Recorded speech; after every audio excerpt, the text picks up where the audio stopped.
Most men think ignoring their health is a personal choice. They believe the consequences belong to them alone. But that is rarely true.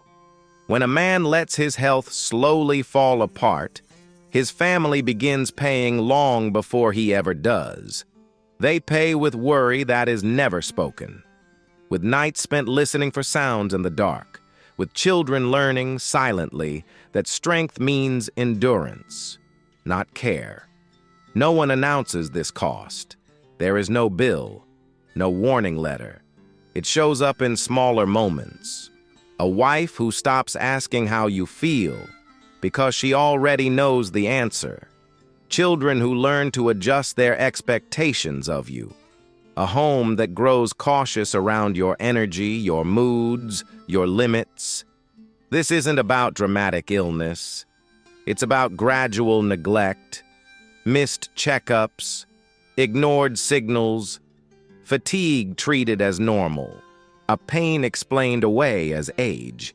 And while you tell yourself you are handling it, the people who depend on you quietly reorganize their lives around your decline. A disciplined man understands something hard but important. His health is not his alone. Every choice he postpones, every warning he ignores, creates a cost that his family absorbs first. Not loudly, not angrily, but steadily. Most men wait for motivation to take care of their health. They wait to feel scared enough, tired enough, uncomfortable enough. But health doesn't respond to motivation. It responds to responsibility. A disciplined man doesn't ask, "Do I feel like taking care of myself today?" He asks, "Who depends on me staying capable?" Because responsibility does not fluctuate with mood. It does not negotiate with excuses. It shows up quietly, especially on days when motivation is absent. Health is not a reward you earn after success. It is the foundation that allows you to carry responsibility without breaking. Skipping sleep because work is busy. Ignoring pain because others have it worse. Delaying care because there's no time right now. These are not signs of strength. They are signs of deferred responsibility. A man who treats his health as optional eventually forces his family to compensate. They carry more worry, more uncertainty, more emotional weight, not because he meant harm, but because he postponed discipline. Responsibility means doing the boring things early. Checkups when nothing hurts. Rest before exhaustion. Boundaries before burnout.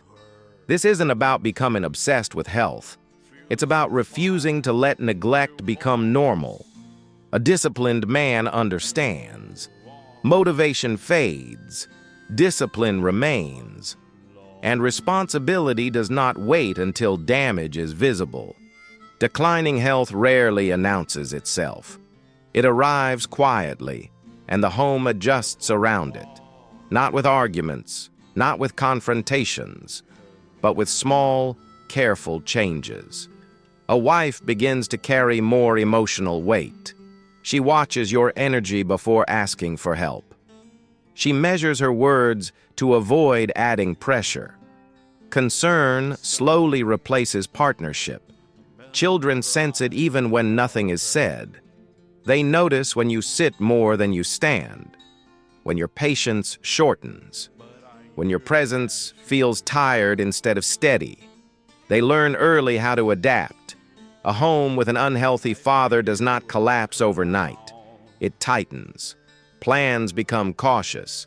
Expectations shrink. Joy learns to stay within safe limits. This is the hidden cost of untreated health. Not medical bills, not dramatic emergencies, but the quiet shrinking of trust. Because when your body becomes unreliable, your family begins to plan without you, emotionally first. They stop leaning fully. They prepare for inconsistency. They carry contingency instead of confidence. And the most painful part? No one blames you out loud. They protect you from guilt. They absorb the burden silently. This is why discipline around health matters before crisis. Not to look strong, but to remain dependable. A disciplined man understands that stability at home begins in the body. When he neglects it, the home feels the tremor long before collapse. Health is not about longevity alone. It is about emotional safety. A family relaxes when the man at the center is steady, and it braces itself when he is not. Many men confuse endurance with strength. They believe that pushing through pain, fatigue, and warning signs is proof of character. But endurance without care is not discipline. It is delay. Real discipline does not ask how much pain you can tolerate. It asks how long you can remain reliable. Ignoring symptoms feels noble at first. You show up anyway. You keep working. You don't complain. But over time, endurance turns into erosion. Energy becomes unpredictable. Mood becomes shorter. Recovery takes longer than it should, and the family learns something dangerous. Your presence cannot be counted on the same way anymore. This is the illusion. You think you are protecting them by not stopping. In reality, you are teaching them to prepare for your absence. Endurance says, "I'll deal with this later." Discipline says, I handle this before it becomes damage. A disciplined man knows that strength is not how much he can carry today, but how consistently he can show up tomorrow. There is nothing heroic about collapsing in front of people who need you steady. There is nothing admirable about becoming a burden through neglect.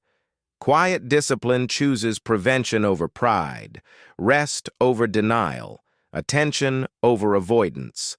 This does not make a man weaker. It makes him predictable. And predictability is the foundation of trust. Your family does not need proof that you can suffer. They need proof that you can sustain. Quiet health discipline does not look impressive. There are no dramatic transformations, no loud announcements. It looks ordinary. Going to bed when others stay up, eating simply when excess is available, scheduling checkups when nothing feels wrong. This kind of discipline rarely gets noticed, and that is why it works. A disciplined man builds health the same way he builds trust, through repetition. He does not wait for symptoms to force action. He creates margins before crisis arrives. He protects sleep because fatigue leaks into everything. He moves his body not to chase youth, but to preserve function. He listens to signals early, before pain demands attention. This is not obsession. It is stewardship. A man who respects his responsibilities treats his body like essential equipment, maintained, not abused. Quiet discipline also means restraint. Knowing when to stop pushing, when to rest without guilt, when to say no before burnout makes the decision for you. These choices rarely feel urgent, which is why neglect feels easy. But over years, these small, uncelebrated actions become the difference between stability and strain. A family may never thank you for consistent health. They may never notice what you prevented. That is the point. Quiet discipline is invisible when done right, but its absence is always felt. A disciplined man understands that health does not need to be optimized. It needs to be preserved. Your family should not be the early warning system for your health. They should not be the ones adjusting first, worrying first, paying first. But when a man delays care, that is exactly what happens. Health neglected in private becomes a burden shared at home, not because your family is weak, but because they are loyal. They compensate. They adapt. They carry what you quietly drop. Quiet discipline asks for something different. It asks you to protect them before protection is needed, not after a diagnosis, not after exhaustion forces rest. Not after absence becomes normal. Before. Before symptoms harden into limitations.